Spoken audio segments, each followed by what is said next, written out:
What's up, everybody? Welcome back to the Z-Man Show. Guys, I guess we've just gone to kind of French stupid town because this show is starting to kind of come off the rails, kind of like Fear the Walking Dead. I hate to even use that name, even with the Book of Carol or Daryl Dixon show, whatever, but we're there. I mean, there is so much crazy stuff that happened tonight in episode 3, so let's get into it.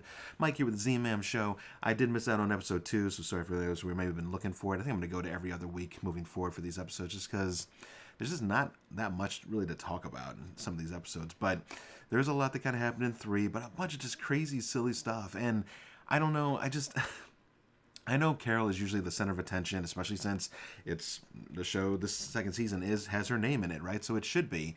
But it's like, I don't know, the absurdity of the things that she the sequences she gets herself into. She meets this guy, is it Remy or whatever? And so he's looking for his, I can't remember if it's a brother or a lover. See, that's how disconnected I am with the show sometimes. I'm just like, whatever, it doesn't matter. But apparently, he ends up ratting on Carol. Carol says that she's got to get out. She's got to get to Daryl, and this guy seems awfully sincere and whatever. Well, anyways, he uses it as a playing card to let basically Carol get caught by Madame Genet, and so she gets caught at the end of the episode. Instead of trying to sneak out of the facility to try to get to Daryl first, she goes like, not guns blazing, but she tries to knock out a guard, take the keys, try to open a vehicle, to not get the vehicle, then use a horse, and then loud as hell try to take the horse out. I mean, it was just kind of like, okay. It's just some of the situations. So she ends up getting caught, and ultimately gonna be almost turned into a super French angry zombie, as I saw on the Forbes review, which that person who gave that review was pretty spot on if you want to check his review out too. But yeah, again, he was talking about the absurdities, and I couldn't help but think the same thing. It's just so silly.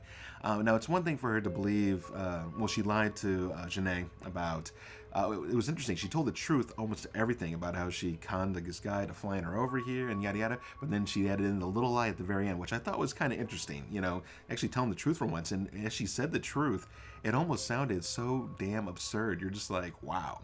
But then she says at the end, but I'm here to kill Daryl because he wronged me or whatever, yada yada. So, but Genet, I guess she's no fool in herself, or at least we're to think she's not a fool. And so when they finally get there to the monastery about to attack it, they have a couple dozen of these zealots who are willing to die and become this super zombie with the serum injected into their necks or whatever. And she kind of tosses Carol off to the side too. Now, I don't know if you guys saw the next episode, quick hits or whatever, but it looks like there's like full-on machine gun fire. I don't know, maybe that did happen at the end of the episode, but machine gun fire went all over the place, murdering everybody in that group except for Carol, of course.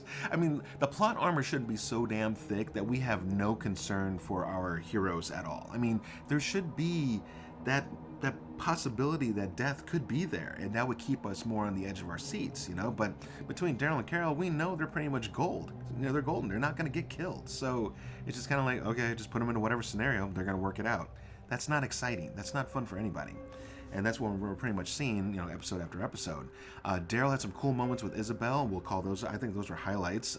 She actually used the L word with Daryl. He didn't say it back. He's doing the Han Solo thing. But yeah, she said, I love you, when she was in that little shower stall area, and they were both locked up. Mind you, a little bit more on the absurdities that happened tonight. So Daryl and his little ragtag crew go in, well, Isabel and a few others have to go in and try to save Laurent. And they get in there, and at some point they get separated, and then Daryl goes on a killing spree, just murdering all kinds of these people. I thought this was like a peaceful colony, or, that's what that the main leader guy had always said. Like, oh, we're not about killing and this and that, but I'm pretty sure y'all are doing it a lot.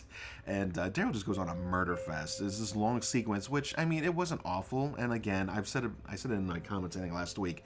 This show could be far worse, no doubt. It's entertaining, okay, and I'm kind of trying to go along with it, but it's starting to get to those absurd moments like every other scene where you're just kind of rolling your eyes, kind of like, TV, or cable TV shows, what you would expect, or something you'd expect like on the CW or whatever, which I felt Walking Dead used to be a step above that. Like there was just more care in the writing.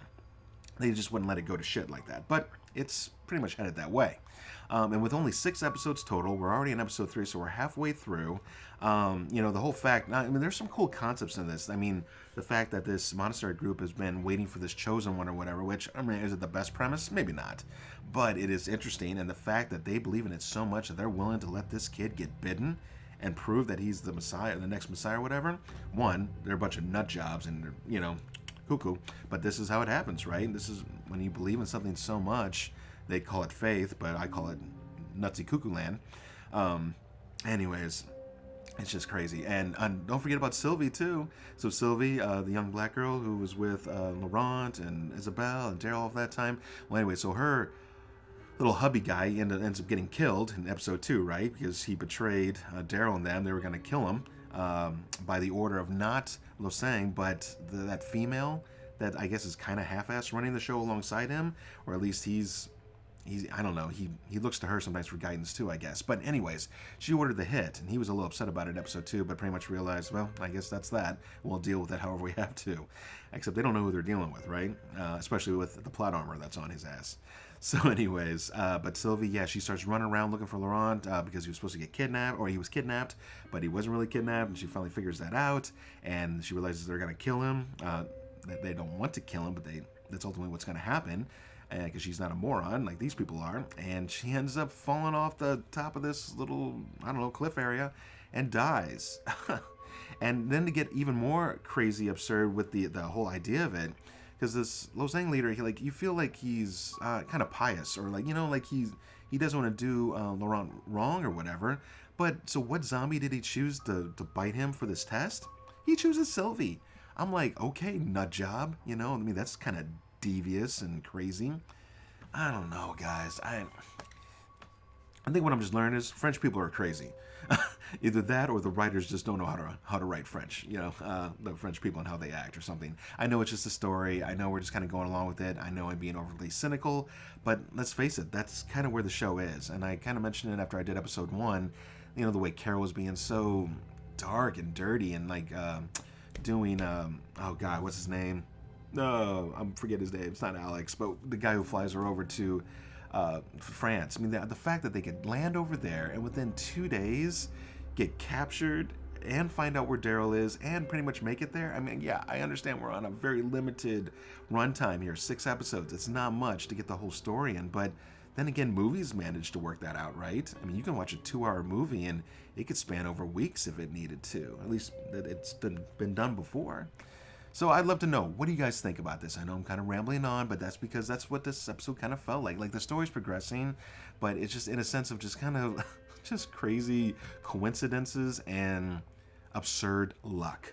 I think that's the easiest way I can put it. So let me know if you're enjoying The Book of Carol. This is the Daryl Dixon Season 2. I think it's okay, guys. It's okay. I mean, it's something to watch. If you got nothing else really to watch, obviously, if there's I do have other things to watch, but I love zombies, so I always try to come back to my roots. But let me know how you feel on that. I was just kind of thinking if there's anything else, but I'm sure I'm missing something. Oh, I got it. I almost left.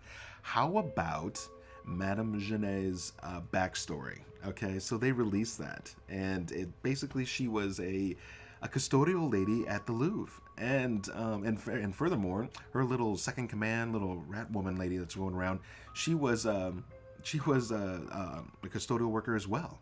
And I guess they locked them in. And now it was interesting that she saw her husband get killed right in front of her. But did you also see how that went down? Like, it was kind of cool to see the zombies. Like, it was like a little earlier premise, kind of when all the crazy shit was going down. They locked him into the Louvre. Husband shows up to the window. He's like, they're seeing each other, this and that. And then he turns around and sees this person who clearly doesn't look well at all and looks sus as hell. And instead of backing off or kind of being like, whoa, what? He just kind of looks back and then looks back at her, kind of like, this is weird, right? As the zombie comes up and bites, I'm like, oh God. The choreography, I mean, listen, that's amateur. That's amateur stuff. You are The Walking Dead. Step it up, please. And then the fact that she's just a custodial worker, so now it just raises so many more questions than it does answer anything.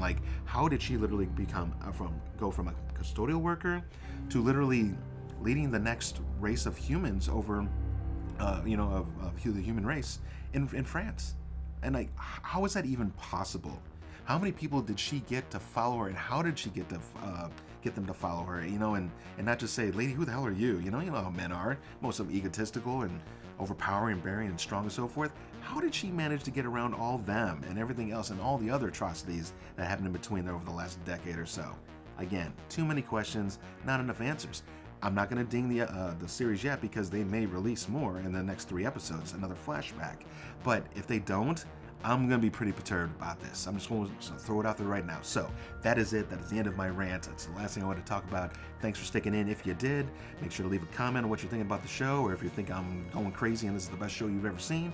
And other than that, I'll catch you at the next review. See you guys.